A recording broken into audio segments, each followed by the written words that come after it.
Sabemos das diferenças do mundo cristão e do mundo islâmico, mas se existe alguém que é respeitado nos dois, é Saladino. Conquistou o Egito e Síria pela sua espada e talento estadista. Governou muitos territórios, principalmente por ser muito cavalheiro e por sua tolerância religiosa. Transformou o Egito de xiita para sunita. É reverenciado em quase todo o mundo muçulmano como herói. Através da cruzada e tentando reconquistar o Ocidente, arrebatou Jerusalém aos cristãos. Vamos conhecer um pouco do personagem que ficou ao lado de Homero e Sócrates na obra de Dante, Divina Comédia. Antes de revelarmos tudo, já se inscreva no canal e deixe seu like. Agora vamos ao vídeo.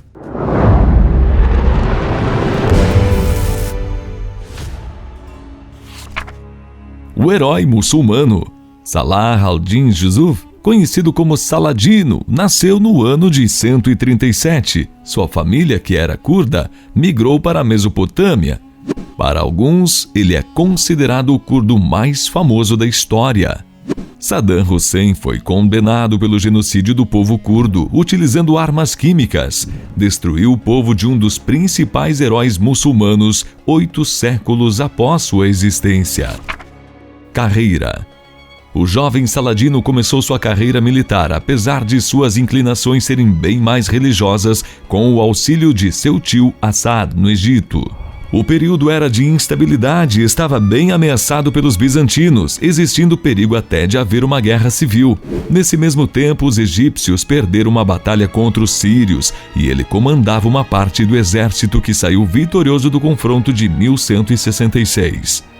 Depois dessa batalha, Saladino retornou ao Egito e derrotou novamente, mas dessa vez com mais responsabilidades atribuídas. Conquistas. A conquista do Saladino sobre o Egito começou pela vitória do confronto direto e pela negociação da retirada dos sírios do país. Além disso, o Egito enfrentava uma impopularidade por causa de sua aliança com os cristãos. Apesar do acordo dos egípcios, Jerusalém atacou inesperadamente o seu aliado. O vizir do Egito queimou toda a capital do país para que não servisse como base do confronto. O califá pediu ajuda a seus adversários sírios e o sultão enviou Saladino para o país, entrando no local sem qualquer oposição. Detendo o vizir por incendiar o país e posteriormente o mesmo foi condenado à morte pelo califá. O tio do Saladino recebeu o cargo de primeiro-ministro do Egito e seu sobrinho foi transformado em vizir. Junto ao cargo, Saladino se tornou bem mais religioso e herdou a lealdade dupla à Síria e o Egito. A elite xiita temia um atentado contra o califado, pois houve uma tentativa de assassinato no ano de sua posse, que foi transformado em uma conspiração de um eunuco do califá. Quando soube da tentativa, Saladino ordenou a execução do servo. Depois da ordem, cerca de 50.000 soldados negros se rebelaram e aconteceu a revolução contra o Saladino. As mudanças. Logo depois da tentativa contra o Saladino, aconteceram mudanças importantes, principalmente no exército com a introdução dos curdos sírios e turcos. A transformação aconteceu para que houvesse mais experiência e mais lealdade ao Saladino, se prevenindo para que não acontecesse outra revolta, podendo culminar com sua morte. Em 1169, o rei de Jerusalém conseguiu retornar ao trono, fazendo uma aliança com os bizantinos, atacou a cidade de Damieta, no Egito. A tentativa falhou porque agiram de forma muito desordenada e não conseguiram ter êxito, se retirando sem atacar os xiitas diretamente. Religião. Saladino mudou a vertente oficial do Egito. Em outro momento, os xiitas eram a maioria do país e era dominada a religião oficial. Ele mandou construir mesquitas sunitas e madraças que foram apoiadas por toda a população sunita. Nomeou funcionários sunitas e construiu universidades na capital do país. Economia e política. Saladino desburocratizou e retirou as taxas e impostos que se alinhavam com a usura proibida pelo Islã. Ele teve uma grande aceitação e levou grandes personagens da elite para o governo, o que levou ele a ter vários contatos na rede de poder do império. Era um homem muito pragmático e bastante tolerante, ganhando assim apoio dos mais variados, incluindo judeus e cristãos que controlavam uma parte da economia do Egito.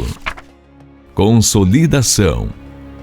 A consolidação do seu poder no Egito chegou e levou toda a sua família. Criou uma estrutura administrativa trazendo seus parentes, incluindo seu pai, para um lugar importante de poder. O sultão sírio foi bastante pressionado para derrubar a cidade de Jerusalém. Saladino entrou em seu tribunal a cavalo, o colocando à prova em um momento bem reservado, e como não havia oposição, Saladino ficou à vontade para atacar a cidade de Jerusalém.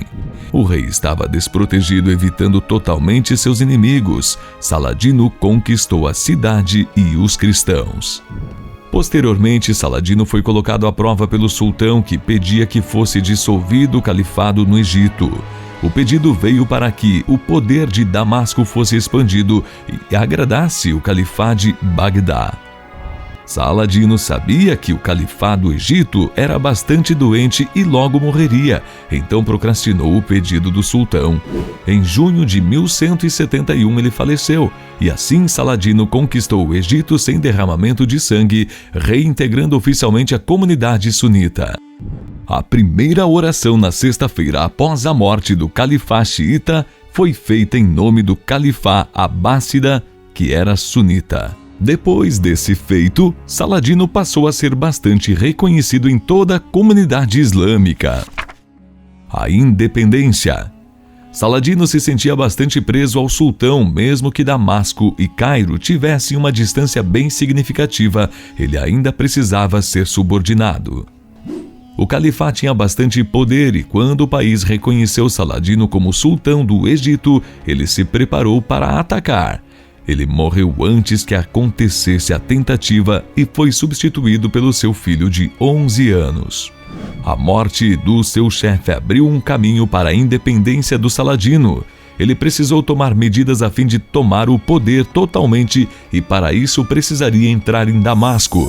Foi aplaudido em sua aparição conquistando Damasco e outras cidades da Síria. As mesquitas dos territórios que ele governava rezaram em seu nome. Foi reconhecido como sultão pelo califado abássida do Egito e da Síria. Deixou a Síria nas mãos de seu irmão e foi para o Egito, ao qual estava longe por 2 anos. Ampliou os muros da capital, além de perfurar um poço de 85 metros de profundidade para que fosse possível o abastecimento de água. Continuou impressionando a população quando declarou em uma das suas visitas a algumas cidades da Mesopotâmia que os piores líderes, os mais miseráveis, eram aqueles que ficavam gordos enquanto seu povo permanecia magro. Briga com Jerusalém.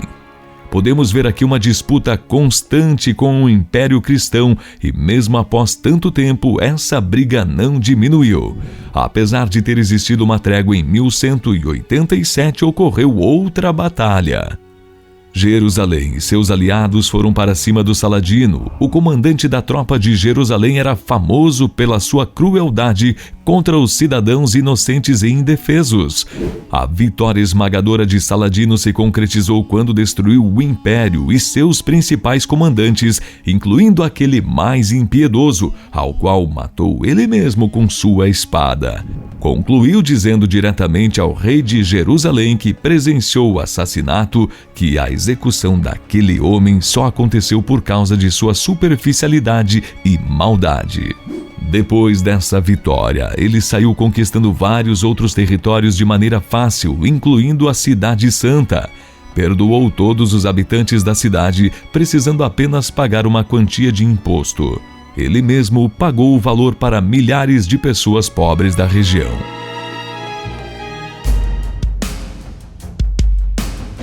O Saladino foi realmente uma figura importante para os muçulmanos e podemos ver um pouco dos motivos para isso. Impiedoso com quem precisou, assim como tolerante e diplomático, o sultão conquistou todos os seus territórios de maneira pragmática e inteligente. Mas e você? Me conta o que achou dessa história, deste grande nome da história mundial. Escreva aí nos comentários qual ato do Saladino você achou mais impressionante. Não esqueça de compartilhar o vídeo com seus amigos e familiares para que cheguem mais pessoas. E não esqueça do seu like.